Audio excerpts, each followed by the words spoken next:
L'idée, c'est peut-être de commencer en vous disant un petit peu plus sur ce qu'est le bûcher, l'activisme sacré et pourquoi on a lancé ces lives.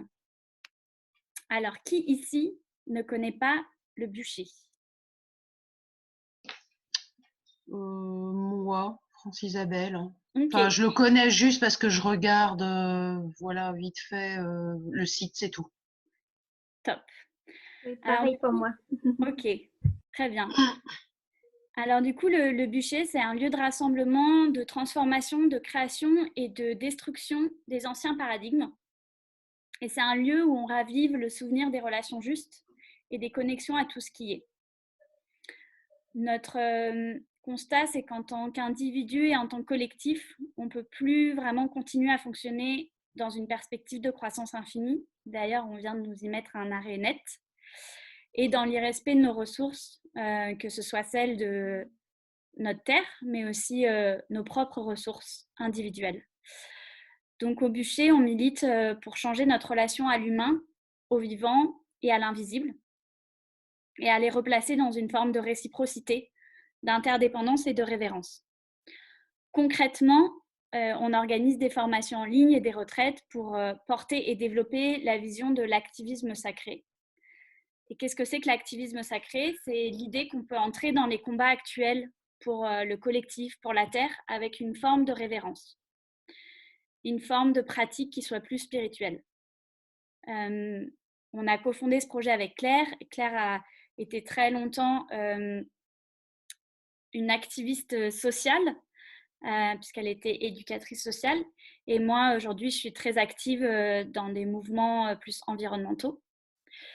Et, et on trouvait que ce qui manquait, c'était vraiment de tisser des liens entre l'activisme et le sacré, et de vraiment mêler l'activisme, la révérence, le travail sur le terrain, les rituels sacrés, la résistance, la co-création avec les éléments. Et donc notre objectif, il n'est pas tant de changer le monde, mais il est de nous aider collectivement à l'imaginer radicalement différent, en pensant qu'une fois qu'on l'imaginera radicalement différent, on pourra chacun agir à faire ce qui nous paraît juste. Donc au bûcher, on a cette idée d'aider chacun et chacune à se souvenir parce qu'on pense qu'en fait, tout est à l'intérieur de nous et qu'on a en nous tout le savoir et la sagesse de nos ancêtres et de notre terre, à se relier les uns aux autres et à oser agir pour ce qui nous paraît important. Donc voilà ce que c'est que le bûcher. Et l'idée de ce live, c'était de se dire, en fait, on a créé un mini module gratuit qui s'appelle Trouver le calme dans le chaos pour aider avec, en se disant, bah voilà, on a quelques outils qu'on a déjà beaucoup éprouvés et qui fonctionnent et qui peuvent être utiles à chacune pendant cette période un peu particulière. Mais ce qui nous manquait, c'était aussi des rencontres au sein de notre communauté et comment on peut aussi encore plus montrer la partie activiste de notre projet, la partie politique au sens noble, au sens citoyen du projet, pour continuer à vraiment mêler développement personnel, sacré, invisible, avec action concrète et action dans ce monde-là. Et donc moi, une de mes passions dans ma vie, c'est de faire des liens entre des sujets qui m'intéressent et d'essayer de prendre un sujet et de comprendre un peu ses multiples facettes et d'essayer de questionner un peu ce qu'on vit. Et y ajouter une dimension spirituelle et des rituels. Donc on finira notre session par un rituel ensemble. Alors, là, dans ce que je vais partager pendant à peu près 20-30 minutes, vous prenez ce qui vous parle et vous rejetez ce qui vous rebute. Tout ce que votre âme considère comme c'est pas pour vous, vous faites confiance d'abord à votre âme. Parce que ma grande peur, c'est d'ajouter du bruit au bruit. Je sens qu'on est aussi dans un moment où il y a beaucoup de bruit et donc ma volonté, c'est pas d'ajouter du bruit. Donc n'hésitez pas aussi à prendre ce qui vous parle et à rejeter le reste. Et vous pouvez commenter, ajouter des choses dans le chat, mettre des plus ou des moins selon si ça vous parle ou ça ne vous parle pas. Ce sera une manière d'interagir. Et puis, il y a des moments aussi où j'ai des questions pour vous et un moment à la fin, j'espère, de partage. Et donc, pourquoi est-ce que j'ai choisi ce thème de réapprendre à vivre ensemble? C'est parce que au bûcher, on dit que c'est important de faire des choix depuis son cœur plutôt que depuis ses peurs. Et moi, aujourd'hui, je me rends compte que ce que j'observe chez moi, c'est que c'est beaucoup mes peurs qui me guident encore. Et qu'à chaque fois, mon but, au début, j'étais là, bon, bah, comment est-ce que je peux gérer mes peurs et essayer de les enlever. Et ce que je finis par comprendre, c'est que je ne peux pas vraiment les faire taire. Par contre, je peux choisir de les regarder en face et de les retourner pour qu'elles fassent appel à mon cœur et à ma compassion quand j'essaie de trouver des solutions. Et donc, une de mes grandes peurs depuis le début de cette crise, c'est l'implosion de notre société. C'est que ce qu'on est en train de vivre finisse par mettre le coup final à le peu de tissu social qui nous restait et que chacun finisse par un petit peu s'affronter. Et c'est ça que ça a fait naître chez moi quand j'ai vu certaines pénuries ou certaines réactions, certains comportements. Et surtout, je sens que ça vient toucher à une de mes peurs parce qu'en tant qu'activiste, je me dis que j'ai besoin du soutien de la société. Et j'ai besoin d'être protégée par la société en partie. Et donc, que pour moi, d'avoir un vrai vivre ensemble, d'avoir un vrai tissu social solide, c'est ce qui va nous permettre d'avancer ensemble vers créer une société qui nous paraisse ensemble plus juste. Donc, c'est pour ça que j'ai choisi un petit peu ce thème de comment est-ce qu'on peut réapprendre à vivre ensemble et à mieux se comprendre les uns et les autres, et surtout les unes et les autres, vu qu'on est des femmes aujourd'hui. N'hésitez pas, s'il y a des questions, vous pouvez soit la poster dans le chat, soit mettre un point d'interrogation, et puis on pourra s'arrêter pour en parler. Alors, une des choses qui me paraissait importante, c'est que depuis quelques semaines, de là où je suis, alors parce que je suis très, je pense, connectée à des gens qui sont très tournés action, donc ils se sont dit, oulala, qu'est-ce qu'il faut faire pour l'après? Et j'entends beaucoup de collectifs et je lis beaucoup d'articles qui parlent du monde d'après. Et j'ai pas encore vu beaucoup d'endroits où on parle des mondes d'après. Et pour moi, si la nature nous apprend quelque chose, c'est que c'est grâce à la diversité qu'on peut créer de la résilience et de la symbiose. Et je me dis toujours, il ne viendrait pas à l'idée d'un poisson clown de dire à une anémone de mer qu'elle a tort d'être une anémone de mer. Eux, ils ont cette compréhension, ou alors en tout cas c'est naturel, que si on est différent, ce n'est pas forcément un problème et qu'on peut avoir besoin l'un de l'autre. Et moi, ce que je me rends compte, et le comportement que j'observe chez moi, c'est qu'après des décennies à prôner la standardisation, on a aussi un peu commencé à nous standardiser en tant qu'humains et à rechercher l'accord parfait. Et je le vois chez moi parce que j'ai toujours besoin de convaincre l'autre que moi j'ai compris quelque chose et qu'il faut suivre ma façon de faire. Et du coup, je pense aussi que c'est humain de se dire que si notre idée elle est bonne, elle doit forcément être adoptée par les autres et donc par tous.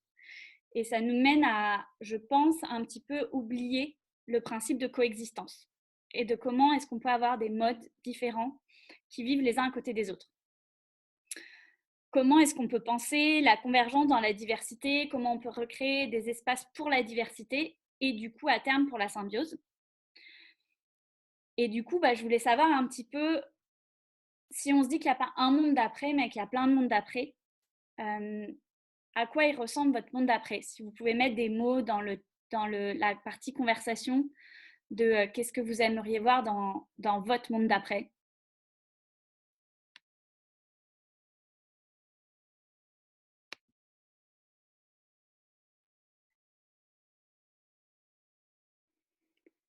De l'accueil, plus de local, du calme, de l'ouverture, de l'échange, de la co-création. Un monde où on ose la vulnérabilité, des câlins, du partage, de la coopération intergénérationnelle, que ce soit plus lent, qu'on ait du végétal, surtout pour ceux qui sont confinés chez eux dans des appartements, du consentement et de l'empuissancement, de l'empathie, de la créativité, de l'entraide, de la solidarité. Une abondance d'amour et de compassion. Plus de liens directs, de l'amour, de l'espace pour la connexion, réapprentissage de l'imagination, beaucoup d'amour, l'amour qui revient, de la liberté, création de la tolérance avec soi, les autres, la nature, l'invisible.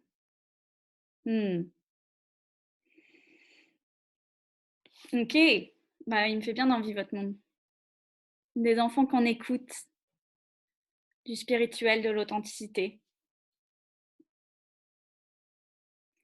Ok. Et du coup, je voulais vous partager un texte que j'ai lu ce matin. J'en ai pris qu'un bout que j'ai traduit. Je ne sais pas si vous connaissez Starhawk. C'est un peu ma mère spirituelle. Je suis très fan de cette personne.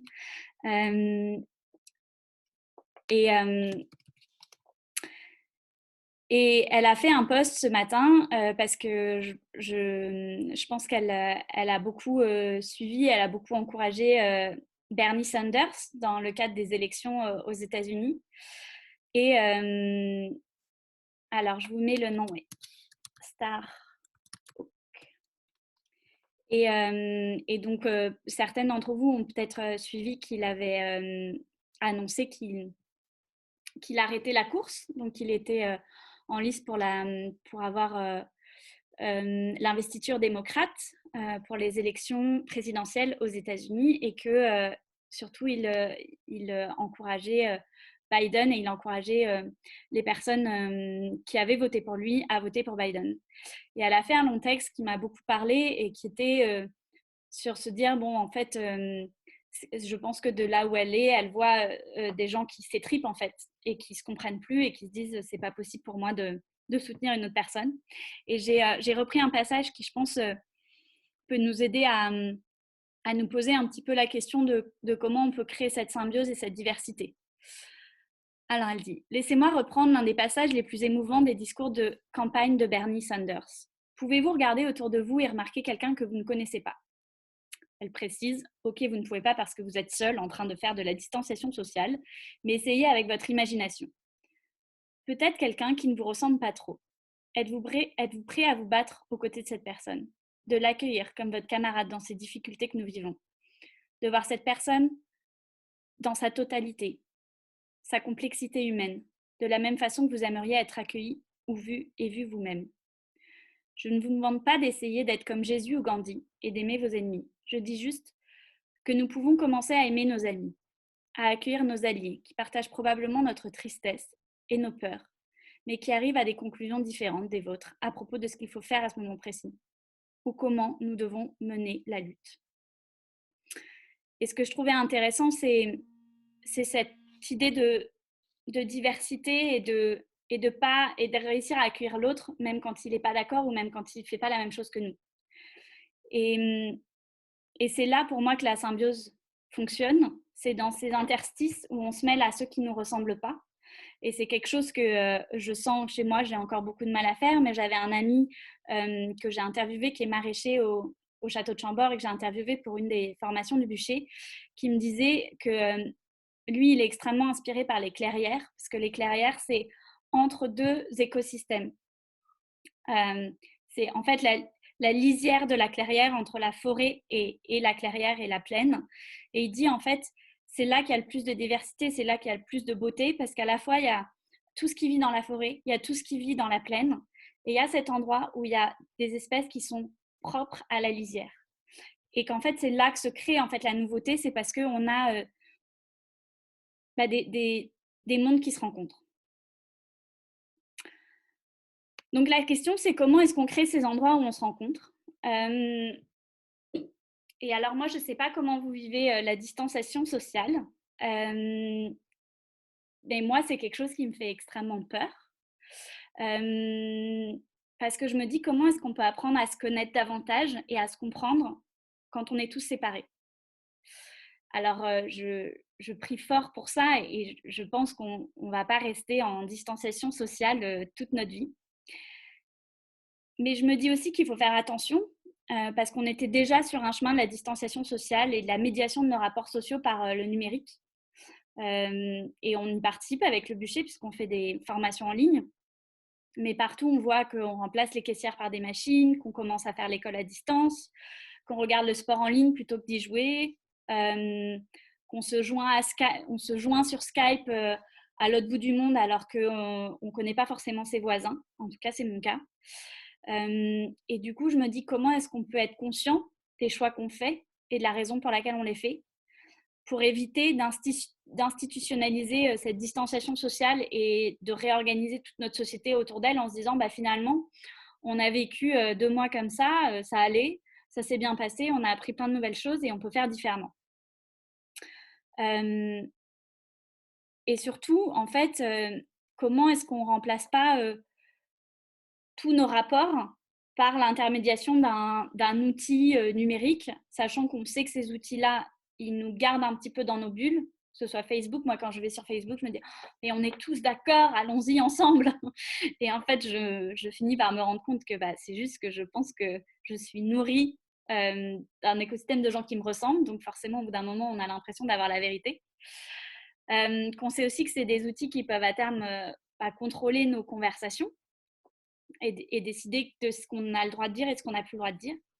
Et puis, c'est aussi des outils qui nous empêchent de nous organiser, en fait. C'est des outils qui, jusque-là, que ce soit Uber, Deliveroo, qui ont créé des personnes qui travaillent chacune de leur côté, qui sont pas capables qui ont du coup des difficultés à se mettre ensemble pour s'organiser et puis promouvoir certains combats qui sont importants pour eux. Et je pense notamment aux livreurs qui sont chacun finalement livreurs pour la même entreprise, mais qui ne se connaissent pas et qui ne peuvent pas s'organiser. Et donc sur ça, je sais qu'on a Caroline qui est à ce call, qui est justement en train de faire un reportage podcast sur tous les invisibles.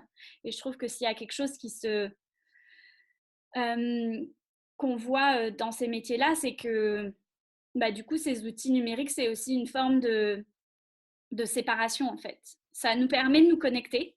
Et donc, moi, je suis éternellement reconnaissante à ces outils parce que j'ai beaucoup d'amis qui sont loin de moi. Et donc, je suis heureuse de pouvoir les appeler, les contacter. Mais je me rends aussi compte à quel point ils créent une séparation.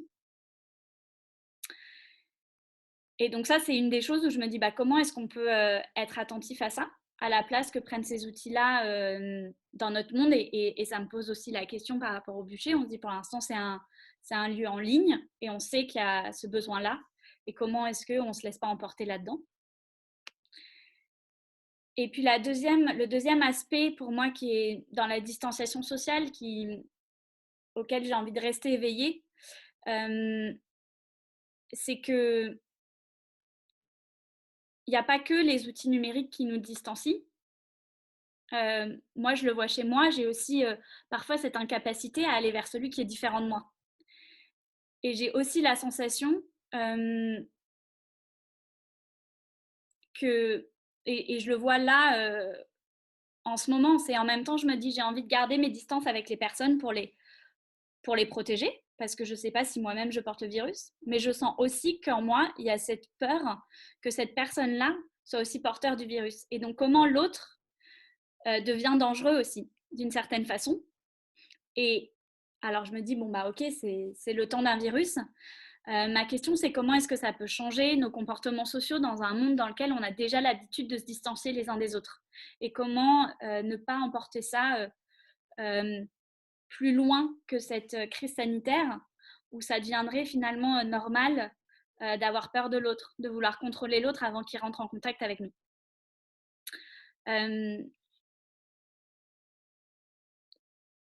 Et là, j'ai envie de faire le lien avec toutes les distanciations sociales qu'on a déjà. Le fait que on vive beaucoup en ségrégation, on vit avec des gens qui nous ressemblent, on vit avec des classes sociales qui nous ressemblent, on vit avec des personnes qui ont souvent, enfin moi je le vois dans mes amis, j'ai beaucoup de gens qui ont la même couleur que moi, de peau que moi, des parcours similaires, et je me dis comment est-ce que je peux davantage aller vers la personne qui est différente parce que la distanciation sociale, avant qu'on me l'ait demandé pour des raisons sanitaires, finalement, je la menais déjà en partie.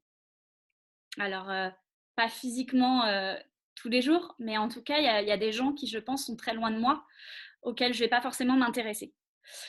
Et c'est là que je pense que une des choses auxquelles je m'intéresse de plus en plus, c'est le processus d'altérisation et comment est-ce qu'on évite de mettre l'autre à distance.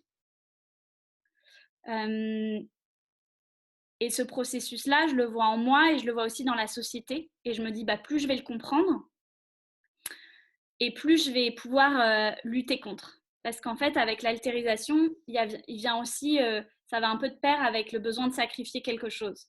C'est-à-dire qu'une fois qu'on altérise l'autre et qu'on se dit, lui, il est différent de moi, souvent on hiérarchise. Et on commence à dire, lui, il est différent de moi et il est moins bien que moi. Et donc, est-ce qu'il mérite les mêmes choses que moi? Et ça, c'est quelque chose que je vois beaucoup, moi qui suis très active sur les sujets environnementaux, à quel point on a ces processus qui se mettent en place pour justifier le fait qu'on aille prendre des ressources dans notre pays, justifier le fait qu'on sacrifie telle partie, mais parce que ça nous permet de vivre avec tel niveau de confort, justifier le fait qu'on ne puisse pas accueillir toute la misère du monde, alors ça justifie le fait que certains meurent par milliers dans la Méditerranée. Et je trouve que c'est un processus qui nous coupe beaucoup de notre cœur. Et moi, je le vois en moi, de vivre à Paris, c'est difficile parce que si vraiment je vis à Paris avec le cœur ouvert, j'ai l'impression que comment est-ce qu'on peut garder notre cœur ouvert tout en même temps se rendant compte que moi je me dis quand je marche dans les rues de Paris, alors pas en ce moment, mais il y a tellement de choses qui sont là pour où je me dis là mon cœur va se briser parce que si vraiment je porte mon attention sur cette scène de vie, alors mon cœur se brise. Et donc, ce processus d'altérisation, il permet aussi de mettre à distance. C'est aussi un processus qui nous protège. Et donc, comment jouer avec pour éviter en fait qu'ils prennent trop de place et qu'ils deviennent la manière dont on agit dans le monde. Une des choses qui me paraissait intéressante, c'est comment est-ce qu'on se rend compte que finalement, cette crise, c'est aussi une loupe sur tous les processus d'altérisation qu'on a déjà mis en place. On a déjà séparé les gens, on a déjà dit il y a les femmes, il y a les hommes. Il y a les personnes, il y a les caucasiens et les personnes racisées. Alors bien sûr d'un point de vue social, puisque les races n'existent pas d'un point de vue biologique, mais juste on a décidé qu'on racisait. Il y a les peuples premiers et la civilisation moderne. Il y a les valides et les non-valides. Et je pense qu'on est beaucoup à se rendre compte que... Alors, attendez, j'ai ouvert un truc. À se rendre compte que dans cette crise, ça nous saute aux yeux. Et je voyais, je ne sais pas si vous avez vu, c'était Christine Taubira qui parlait du rôle des femmes en fait dans cette crise et qui disait finalement ce qui est en train de se passer, c'est qu'on a un groupe de femmes qui tiennent ce pays. Et je regardais du coup les chiffres et c'est vrai quand j'ai vu donc 87% des infirmières sont des femmes, 9 caissières sur 10 sont des femmes. Et aussi d'un autre côté, comment est-ce que les oppressions qui ont toujours été là se sont encore plus sont devenues encore plus fortes. Alors aux États-Unis, puisque eux ils ont des chiffres où ils peuvent demander de quelle race on est, ce qu'on n'a pas en France, c'est interdit. On peut voir que aux États-Unis c'est une catastrophe pour les Afro-Américains qui meurent dans des proportions beaucoup plus importantes que leur proportion dans la population. Donc je crois que c'était à Chicago où c'est plus de 55%, alors qu'ils font seulement un tiers de la population locale. J'ai vu dans l'Illinois, c'est 43% des personnes, alors c'est que 28% des personnes qui sont testées positives. Et aussi chez les peuples premiers, aux États-Unis en ce moment, si vous pouvez regarder et soutenir, j'ai aussi vu beaucoup les Amérindiens qui sont extrêmement touchés par la crise du coronavirus. Et parce qu'en fait, on n'est pas tous à la même enseigne. Et c'est quelque chose sur lequel j'ai essayé aussi de me reprendre, de dire, au début, j'étais beaucoup, on va vivre une grande expérience collective. et on est tous dans le même bateau. Et on est tous dans le même bateau, mais il y en a peut-être certains qui sont sur le pont et certains qui sont dans la cale. Et donc, comment est-ce qu'on peut oser regarder en fait ces parties sombres et essayer d'agir dessus? Et moi, je pense que ce qu'on peut faire, c'est commencer à prôner un peu cette, ce travail de soin dont on a besoin. Et c'est quelque chose que je vois beaucoup quand dans les mouvements activistes desquels je fais partie, il y a beaucoup cette idée de le monde d'après, comme si on avait une feuille blanche et qu'on allait pouvoir inventer un monde totalement différent. Et je pense qu'on n'a pas conscience en fait du niveau de trauma qu'on porte dans notre société, parce qu'il est très invisibilisé. Mais je pense qu'on le ressent en nous. On ressent qu'au fond, on est tous reliés et qu'on devrait vivre dans beaucoup plus d'équité, de justesse et de justice aussi. Et moi, je me dis, quand je regarde les dualités un petit peu, j'essaie de les regarder comme des plaies. De se dire le fait qu'on sépare hommes, femmes, blancs, racisés, valides, non valides, jeunes, vieux, c'est un petit peu comme des plaies béantes qu'on porte au niveau de la société, mais qu'on porte aussi en nous. Et moi, je le vois sur moi, hein, je porte la plaie homme-femme du fait de mon expérience des violences masculines depuis un jeune âge, mais je suis sûre qu'on porte chacun des plaies différentes qui jouent au niveau individuel et au niveau collectif. Et, et la question, c'est comment est-ce qu'on porte notre attention dessus et on décide peut-être de le soigner. S'il y en a certaines qui aimeraient partager quels sont les traumas que vous souhaitez participer à soigner pour qu'on ait un monde demain plus juste, ou les traumas que vous travaillez déjà à soigner, parce que tout n'est pas dans le futur. Je suis sûre qu'il y a plein de gens ici qui font des choses. On accueille des émotions dès le plus jeune âge, des blessures dans les comportements, du coup des stratégies pour éviter les mémoires transgénérationnelles du féminin. Colon colonisé aussi comme blessure. Du coup, ouais, la question, c'est comment est-ce qu'on se met en mouvement pour aller soigner ses plaies et commencer un petit peu à cicatriser. Agisme, sexisme, haute domination. Moi,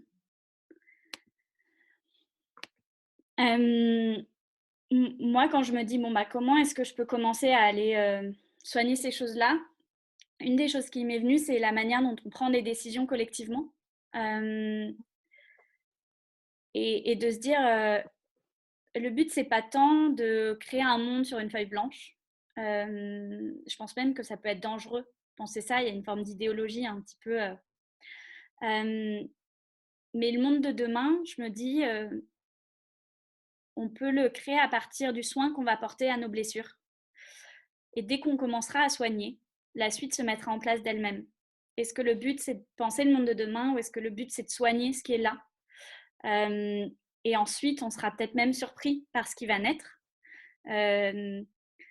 Moi, j'ai une tendance à me dire, je veux ça, et donc je le veux, donc je le veux, donc j'essaie de faire en sorte de l'avoir, comme si c'était aussi simple qu'on pouvait passer de A à B sans avoir tout un parcours et un chemin.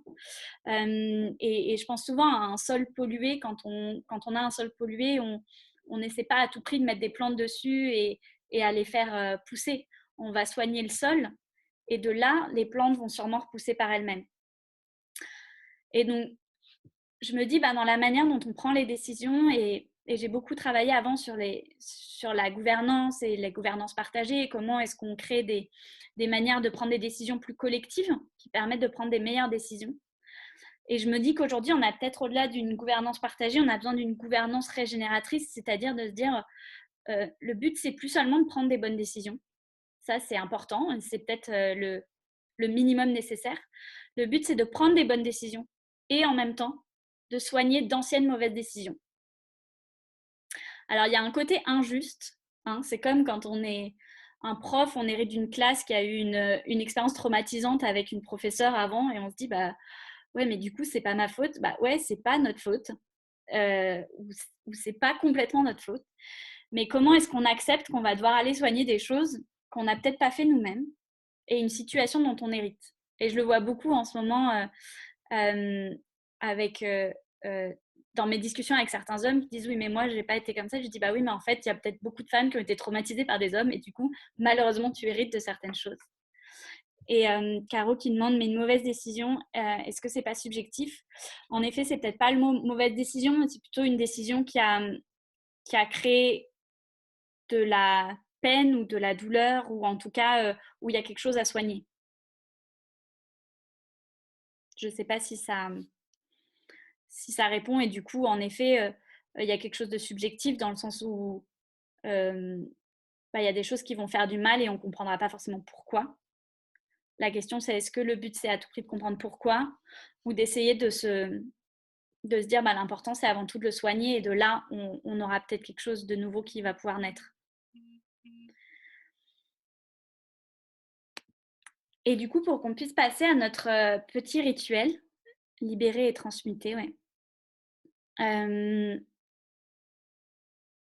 me dis que on va pouvoir créer un système durable que si on avance tout ensemble. On pourra avancer tous ensemble que si on procède à une réconciliation. Et on pourra procéder à une réconciliation que si on soigne les traumas liés à nos collectifs. Donc pour ça, il faut regarder nos traumas en face et puis décider de les soigner. Et je suis retombée sur un petit texte que j'avais écrit qui disait « Nous mettons les traditions locales dans les musées, nous imitons les cultures indigènes que nous avons décimées. Nous partons à la recherche des connaissances de la médecine chinoise et des lointains chamans, car nous avons anéanti les connaissances présentes sur nos territoires durant la chasse aux sorcières.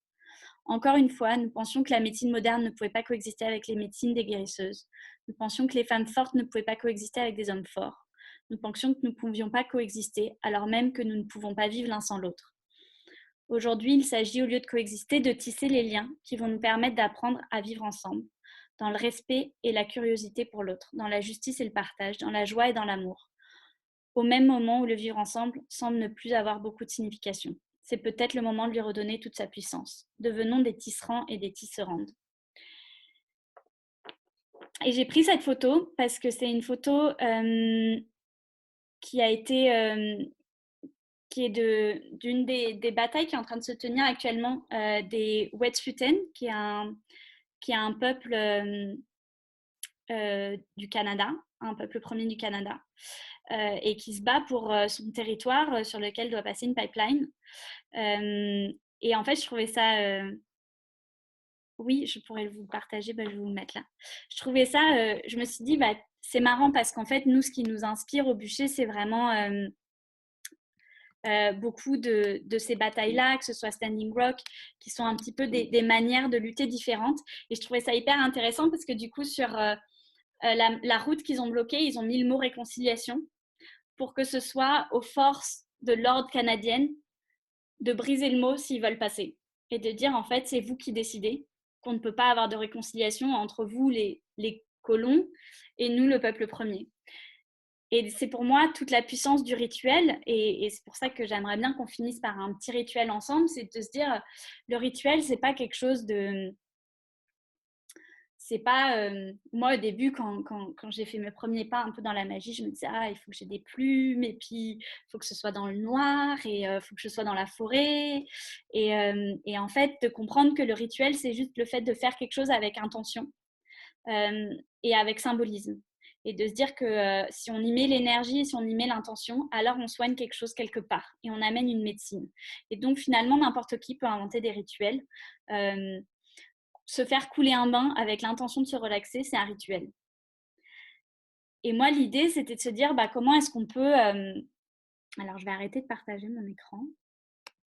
Être comme des tisserandes et se dire que si le but, c'est d'aller soigner des liens qui sont coupés ou alors qui ont été endommagés, que ce soit des liens à l'intérieur de soi, entre différentes parties de soi, des liens à la terre, des liens à un autre groupe social, des liens à en fait un petit peu ce que vous voulez.